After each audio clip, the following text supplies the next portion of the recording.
हम के तो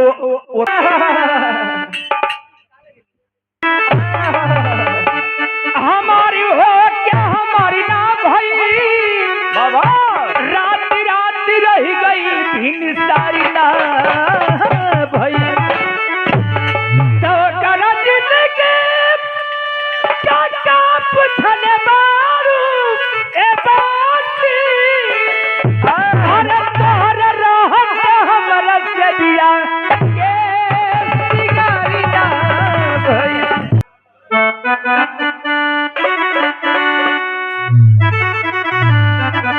अरे जो नजरी चुराते हैं और क्या नजर मिलाए जो नजरी चुराते हैं क्या नजर मिलाएंगे जो नजर चुराते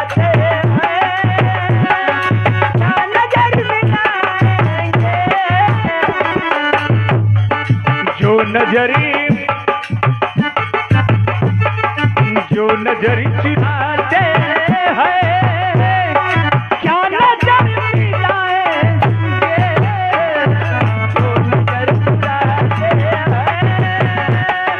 क्या नजर मिलाएंगे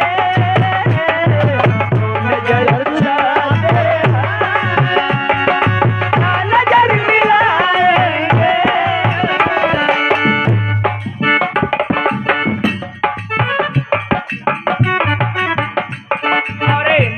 ये हमारे कन्हैया भैया थे सपुत्र जी की तरफ से बेटवा की तरफ से और बहनी ना ये बहनी की तरफ से पुरस्कार बा हमारे तरफ से शुभ आशीर्वाद बा और माई की आत्मा कहीं रहे जगह मिले स्थान मिले ये मालिक प्रार्थना बा। अच्छा ये कन्हैया अरे स्वर्गीय माता जी की आत्मा के शांति खाती है बहनी की तरफ से अपने दादी की आत्मा के शांति खाती 50 रुपया। अच्छा वो कन्हैया भैया का लड़की रही है नहीं का आज ले इतना कमल रहा के खाली लवंडन के पैसा के झूली ना खरीदे के इतना गरम होता देखी स्वर्गीय माई जी के 3 गो सपुत्र बाड़ा 2 जानी अइला 1 जानी कहाँ हम 3 गो बहुओ आई उनकर हक होला उनहु का माई रहनी उनहु के आवे के चाहिए आ 3 गो पतो है माई के बिटिया है दामाद लोग हम जो नजर चुराते हैं नजर मिलाएंगे जो नजर चुराते हैं नजर मिलाएंगे जो नजर चुराते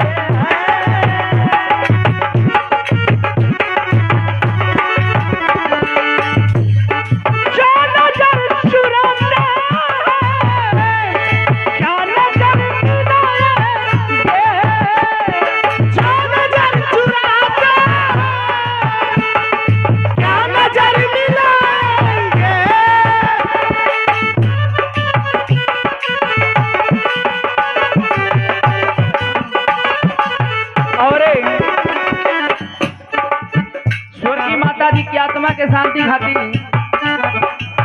ए उमेश की सुरेश उमेश भैया के माता जी की तरफ से ये 70 रुपया पुरस्कार बा आत्मा कहीं रहे जगह मिले स्थान मिले। देखिए आज लास्ट विदाई हम माई की नेत्र से अरे हमारे अजय भैया के मामा के तरफ से 51 रुपया पुरस्कार कुंडा के धरती से आयल बा महान आत्मा कोई भी रहे जगह में स्थान में जो नजर चुराता है क्या नजर मिलाएंगे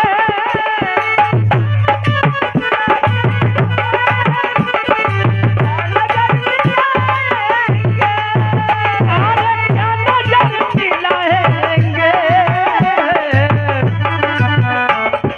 दिल को तोड़ने वाले दिल को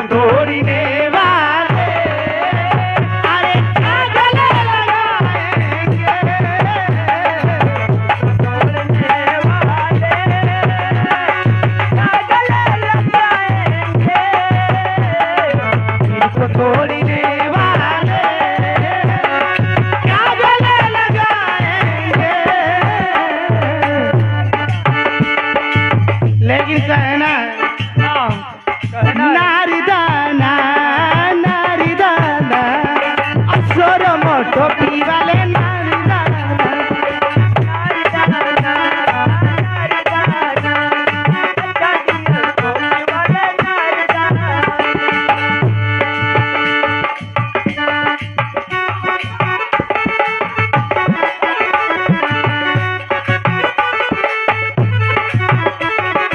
असर टोपी वाले